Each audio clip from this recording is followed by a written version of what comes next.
we admire your work from a distance, and now we get to sit in front of you and get to absorb your type of energy, you know? Yeah. Are you a morning person? Absolutely. Okay. They say 5 a.m. is the hour of legends. Yeah. They say you wanna be a millionaire, but it's 6 in the morning and you're still honing, and millionaires are already out there, you know? Exactly. What is your typical day like? So when you wake up at 5 in the morning, what do you get up to? It's mostly firstly going to gym. From gym, obviously having breakfast, and then starting my day. My days normally start as early as 7. I'm running through emails and a number of things, and you know, when you're self-employed, there's no work. I'm highly educated, but when I looked at them, I realized there's something that doesn't make sense. You know, you can't have all these degrees and all these skills and spend almost your entire life building someone else's dream. And that's when I realized, you know, there must be another route for me to actually build my own legacy, which is why I moved from all these other quadrants, and I'm now sitting on the I, which is the investor. So you're already sitting on the investor quadrant, and a lot of people work decades and decades to sit on the I. Now, can you please simplify it? What are the 4 quadrants for people who do not understand, and where are you sitting right now? Why are you sitting on the I? Just put it in simple layman term English. I mean, as most listeners might know, we've got those 4 quadrants, which is E is employees, B business, S self-employed, and then on the other side we've got the B, which is business owners, I investors. Being on the left-hand side of the cash flow quadrant, that is where you're actually earning what we call active income. That's where you pretty much selling time for money. Yeah. Whereby once you move to the B and the I, it's not you working for money, but it's money working for you. Thank you. That's what we actually call passive income. That's why I normally say to young entrepreneurs that if you have not found a way to make money while you're sleeping, you work until the day you die. Yeah. And how old are you? I'm 24, turning 25 this December. And you're already driving a Ferrari. Is this a Ferrari key? So this is a Ferrari key. So this guy drives. So you're driving over my Dallas dream cars at 24, and I could already see the girls are already melting in the studio. I don't want to talk about the guys, because the guys, they know you're not in their league, you know. Benjamin doesn't even want to participate in this conversation, you know. He's like, no, he's out of my league. The most quiet that Benjamin has ever been seen. I was uneducated but doing well for herself in business. Yeah. She was running a spaza. She also had a bit of a room basically where she was renting out. So she was basically in real estate, but she didn't know that. Yeah. So I used to help out at home, but you know, you know, in our families, when you help out in a family business, you never get paid. Yeah. You just get told, you know, hey son, I feed you. Yeah. So I then realized for me to actually start being independent, I need to find ways of making my own money. So I then started baking stuff, selling muffins at school. And how old were you at the time? I think I was around 15. 15, okay. 15, I was selling muffins at school.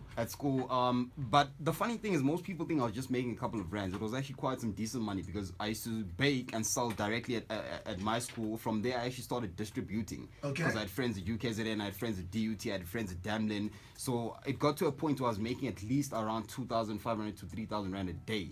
So I was collecting so you're making minus. over 2 grand a day at age 15. Yeah. Because you were smart enough to not only bake and sell at your school, but you distribute to other guys. That's right. That was smart. And how did you come up with that type of mentality at age 15? For me, I knew, well, it's about reading. You know, the more you read, the more you get to understand things. But my understanding is that once you've got a business model, in order for you to grow, just duplicate the same thing. Yeah. So if I'm making 500 Rand in my school, why can't I get 10 other guys that I can employ to do the same thing that I do and make 5,000 a day? Wow. I mean, for me, it started way back from high school. I think I was in my last year in matric, where I started researching a number of entrepreneurs that have done well for themselves. Your billionaires and so forth, people like your Aliko Dangotes, your Tony Lumalus, and as I searched all these guys, I actually realized that most of them own shares in different companies. That's when my interest began as to how do you actually become a shareholder. And from there, I learned about the stock market, which is where I actually started trading. I had an account with Standard Bank Online where I was trading. So you learned? Yeah. How did you learn? Who taught you? I attended a number of short courses. There's a few guys that have actually mentored me and helped me to be the person that I am. One of them being my mentor, George van der Riet, okay. Who's been trading for the equities and Forex for the past 16 years in London. Yeah. So from there, I then was introduced to different markets, which is your commodities, your indices, your currencies, which is like a Forex market. And I've been at it since 2009, which is plus minus 6 to 7 years now. Yeah. Yeah. And what are some of the things that you would say, obviously, people are discouraged from getting into trading, obviously for the fear of losing their money. Yeah. I would basically say it's the lack of understanding. You know, when most people see forex and they see all these charts, they get intimidated and think, you know what, it's too complex, it's too complicated. There's too many variables. However, it's something that is pretty much simple because forex is pretty much foreign exchange, which is the buying and selling of different currencies. And as listeners might know, that almost every country has got its own currency. South Africa have got rands, there are pounds, there are Japanese yen, Swiss francs, and so forth. And all these currencies are not the same in terms of value. So what we then do is, you might know that currencies are always fluctuating. If you look at the rand against the dollar, I think 2010 it was at 6 rand 50. This year January it was actually at 17 rand 80. So if I'd bought at 6 rand 50 today, I would have had more than double, almost triple. So that is what we basically do in currency trading: buy currencies while they're low and sell them when they're high.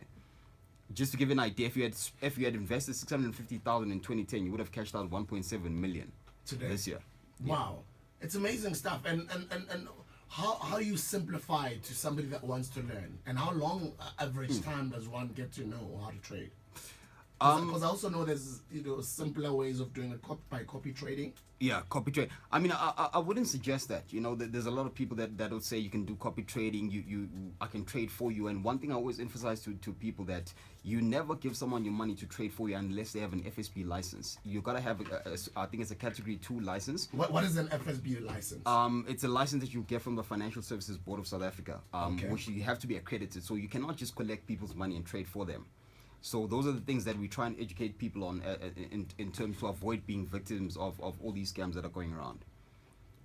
Yeah, but to also add to that, there's a lot of things that come into trading. You know, it's not just a matter of putting money in there and trading. And most people actually get surprised when I say it's the lowest risk industry that you can ever get into. Are you serious? Getting into construction is more risk than trading forex. Starting a restaurant is more risk, because what most people don't know is that when you're trading, we risk nothing more than 1% of our capital. Okay. So if I go and place a trade with R1 million, if I've got R1 million in my account, I'm only going to risk 10,000 rand out of that million. So worst case scenario, I cannot lose more than 1% of what I have.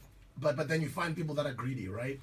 That is where the problems start. Okay. Yeah, so you find that most people would want to make $1 million overnight, which you can. However, you can also lose it in one day. Okay. That's where the greed actually comes into play, and which is why I always say to our clients that it's not about doubling your capital in one day. It's about consistency. If I can be able to make 30% returns for the next 10 years, I'm happy.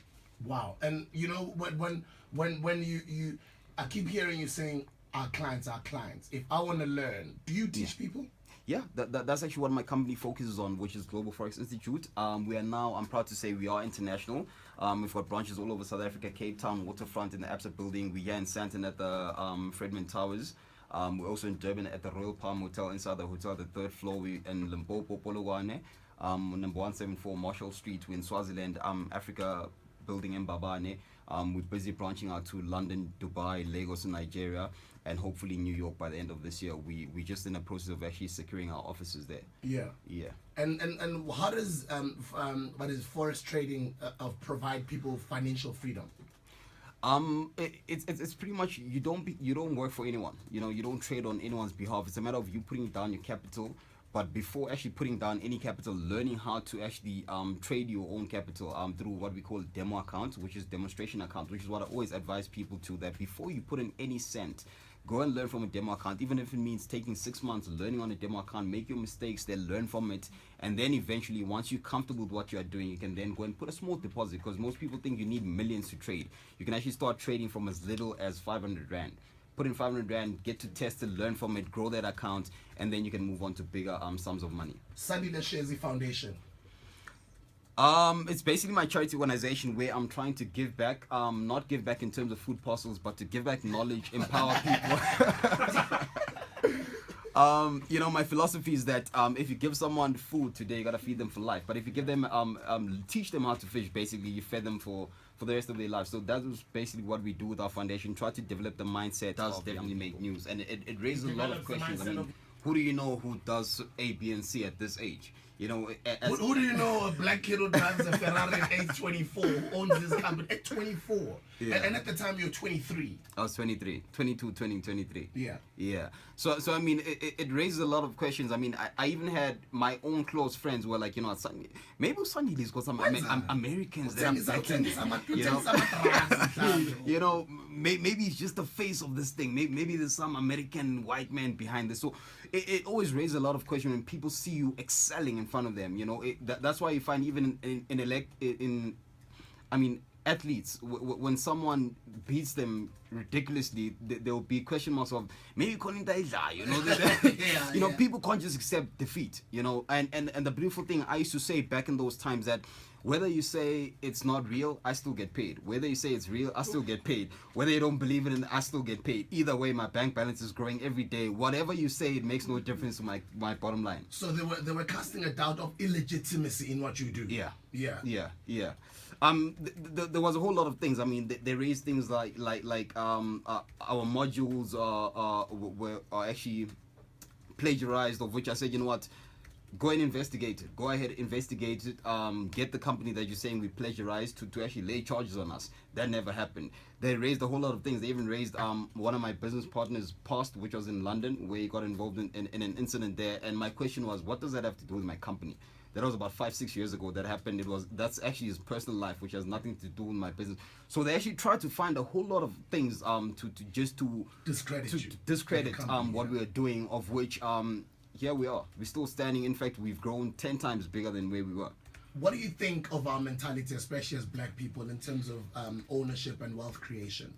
You know, to cut the long story short, but I mean, I normally say, even when I speak in public, that yes, what I don't like about you guys is that you discredit more fire, yet you'll expect bursaries from Sbu.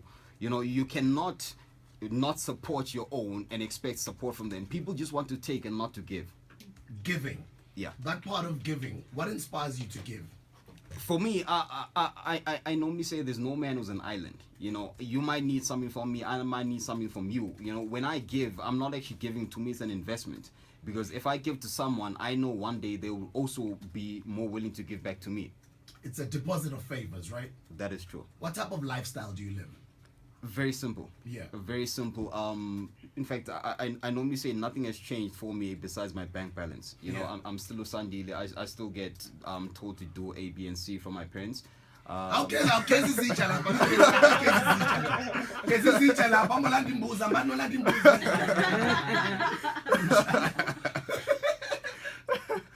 do you visit home? Pretty much, I'd say once a week. Yeah. Once a week. Oh, that's good. Okay. But I mean, I spend a lot of time with my parents. They also come through to my house. They're maybe 4 times a week. The beautiful thing, I've also got into business with my dad. Okay. Who wanted to retire at the age of 60. I managed to get him to retire at the age of 50, 10 years before he bought his first car cash for the first time in his life. After retiring, not from his pension, but from actually what he's built. And how does that feel, though? It feels amazing. To do that to your It parents? feels amazing. And when you speak to other young people, what do you say? What are some of the messages that you send? My strongest message is that if you're born poor, it has nothing to do with you. In fact, it's not your fault. You are not there. You're not part of it. But if you die poor, then it is your fault. You know, we have the same 24 hours as Patrice Motsepe. We have the same 24 hours as Aliko Dangote. The only thing that is standing between you and your dreams is whatever excuse that you come up with. What are you still going to achieve? For me, it's beyond just what I'm doing now. You know, it's a matter of building, not for myself, for the next generation. It's about empowering other people. It's about seeing a legacy growing in the presence of other people. What do you think of the landscape, the political space in the country right now? I think we still have a long way to go. Because politics affects business, of course. They do. The policies and where the country is going. Definitely. I'd honestly say we still have a long way to go, but we've made a lot of improvement at the same time, but there's always room for more. Don't you get any problems from girls? Not at all. He's lying. He's lying. He's lying. Like you can't not get problems. Forget about the car that you're driving. The fact that you're a young man who's confident, who can speak for himself. That on its own. I mean, I know confidence, does something to the system.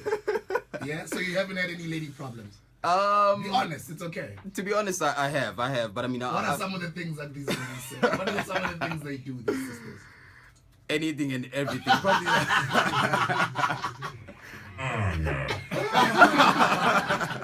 What do they say? Anything and everything. Like what, so? I've had a whole lot of crazy requests. Yeah. A whole lot of crazy requests. Think of one. Just tell us one. Please pay for my rent this month. I'll give you A, B, and C.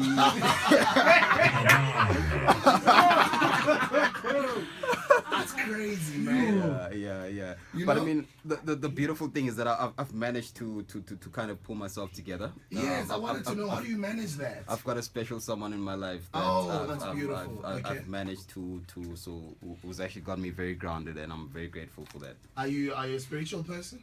I am. Okay. I am. What does God mean in your life? God pretty much is the foundation of everything that I have. I normally say, for me, he has gave me some uncommon favor, you know, and for that I'll forever be grateful. Yeah.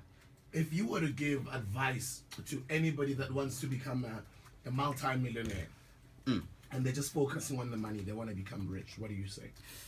The unfortunate thing is that the more you grow in business, the more you realize that money is just a number. Money is just a number. You know, if you asked me 5 years ago, I would have said once I've made 2 million, I'm sorted for life. Yeah. But once you've got that, you realize it's actually nothing. Yeah. You know, so if you're actually chasing money, you're just chasing numbers. It's like multiplying on a calculator; it never ends.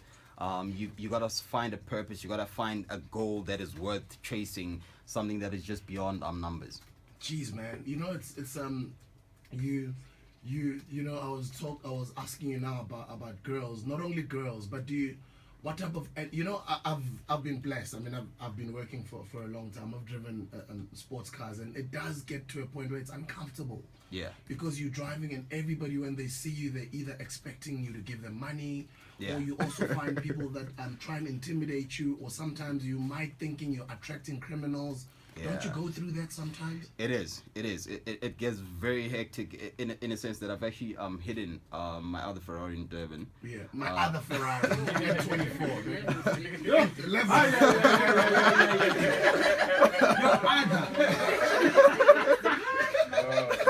Yo, Adam, man. Yo, Adam. That's the language. That's how you. Yo, That's bruh. the truth. You know, when I saw the keys, I'm like, is this a Ferrari? He played it down, man. Yeah, something like that. Yeah, you know. So you've hidden the other. Yeah. Actually, he's gonna have to stay around. We'll let him go after 8. Only Ferrari drivers can skip. He's allowed to. Wherever he's going, guys, you're gonna have to wait. Sandile Shezi is still hanging out with us for at least another 10 minutes because we have to play his favorite track. Okay. So we'll play it after the news. What's your favorite track currently? Okay, think about it. I'll ask you after the news, and then you'll introduce it, and then before we can let you go. All right.